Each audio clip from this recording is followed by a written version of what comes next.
Le Coran est la parole d'Allah, aussi parfaite soit-elle. Ouvrez-le avec humilité pour apprendre. Et ne croyez pas qu'une fois l'avoir lu, vous n'avez plus besoin de le relire. Il contient des miracles et il est la solution de bien des problèmes. Voici les miracles du livre.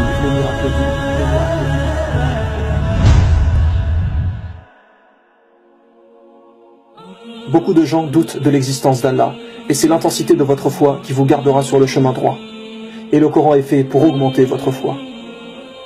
Par exemple, jusqu'à il y a encore peu de temps, les gens pensaient que le soleil était fixe et que la terre tournait autour du soleil. Peut-être que même vous qui regardez cet épisode pensez encore cela. Mais en réalité, nous avons découvert récemment que le soleil n'était pas du tout fixe et qu'il se déplaçait dans l'univers d'une manière bien précise. Et on peut tout à fait dire aussi que le soleil tourne autour de la terre, comme on peut dire que la terre tourne autour du soleil. Cela dépend en fait du référentiel choisi, car dans l'espace, il n'y a pas de référentiel absolu.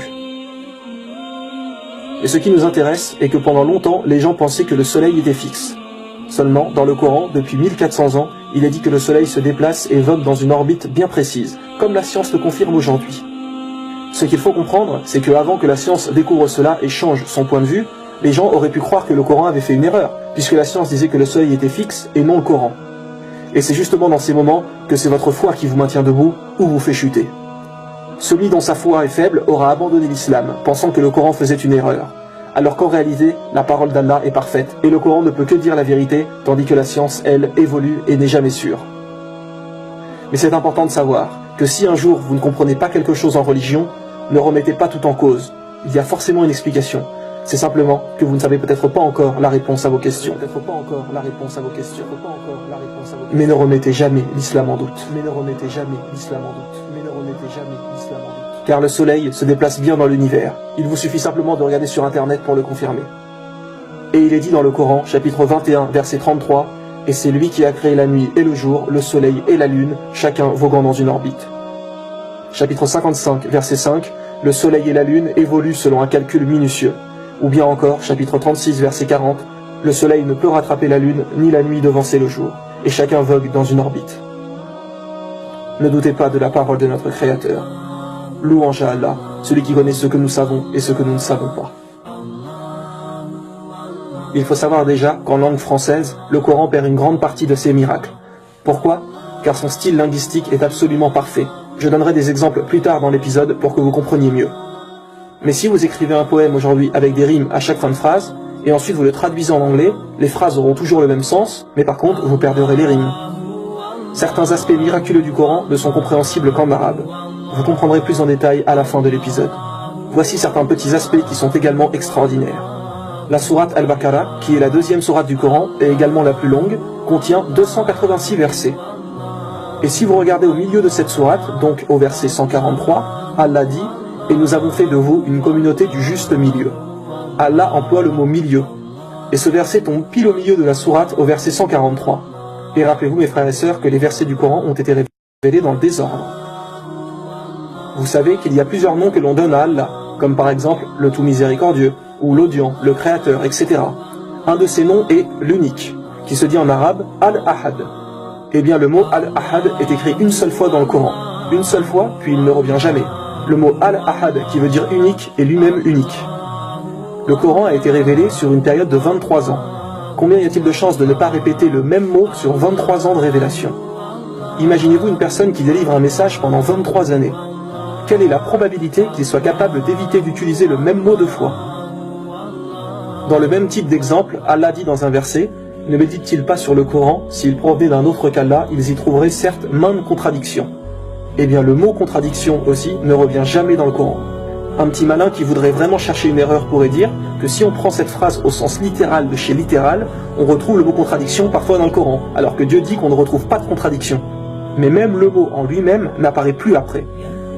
Encore une fois, quelle probabilité de ne pas utiliser deux fois le même mot en 23 ans? Cela peut paraître simple, mais rendez-vous compte de la précision des choses. Savez-vous ce que le mot Coran veut dire? La définition même du mot veut dire réciter, quelque chose qu'on récite. Aujourd'hui, quand une musique sort, parfois celle-ci fait le buzz et elle est vue des centaines de milliers de fois, puis très vite on l'oublie et hop, on passe à une autre.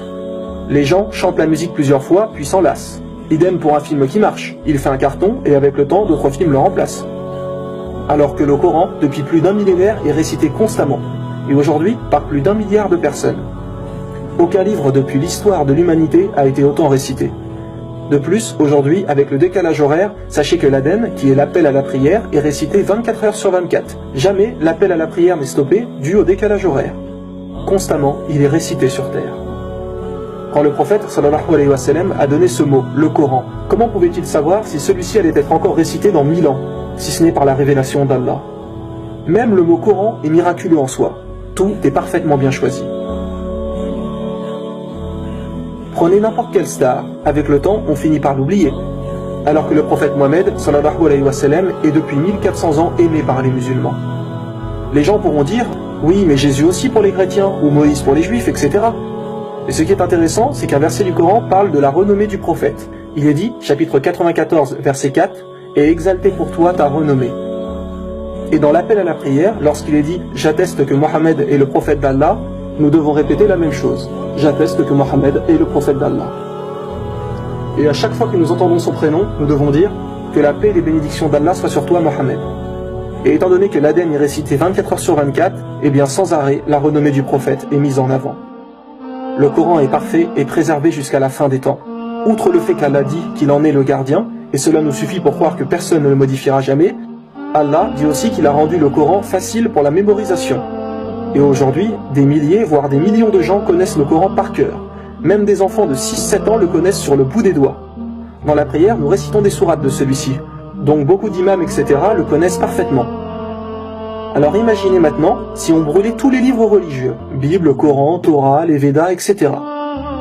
Rien que pour la Bible, il serait quasi impossible de la réécrire parce que peu de gens, voire personne, la connaissent par cœur. De plus qu'il existe des versions différentes, retravaillées et modifiées par l'humain. Donc personne ne se mettrait d'accord. Croyez-vous que vous remettriez les Védas ou la Torah comme cela? Idem, ce serait mission impossible. Et en plus de cela, l'origine réelle de la Bible et des autres livres est confuse. Elles ont plusieurs sources différentes. Mais allez dans une mosquée et demandez aux musulmans de réécrire le Coran, et en une journée, le Coran est de nouveau là. Et mot pour mot, identique à avant.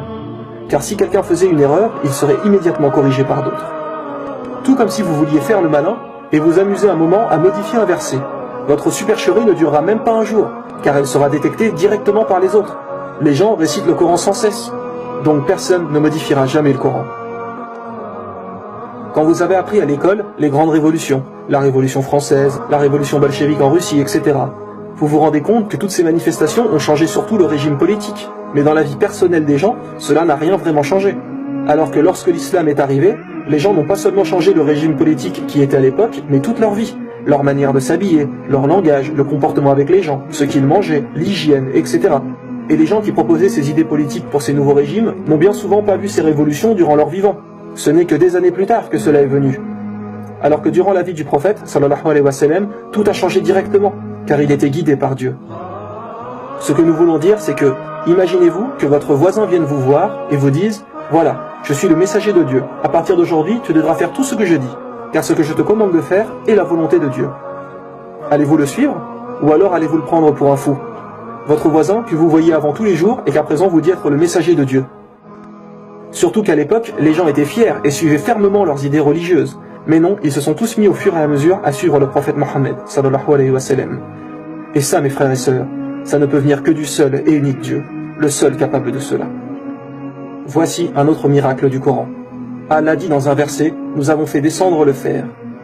Alors que pour d'autres choses, comme par exemple les montagnes, il dit, nous avons créé les montagnes. Ou bien nous avons créé le soleil, nous avons créé la terre.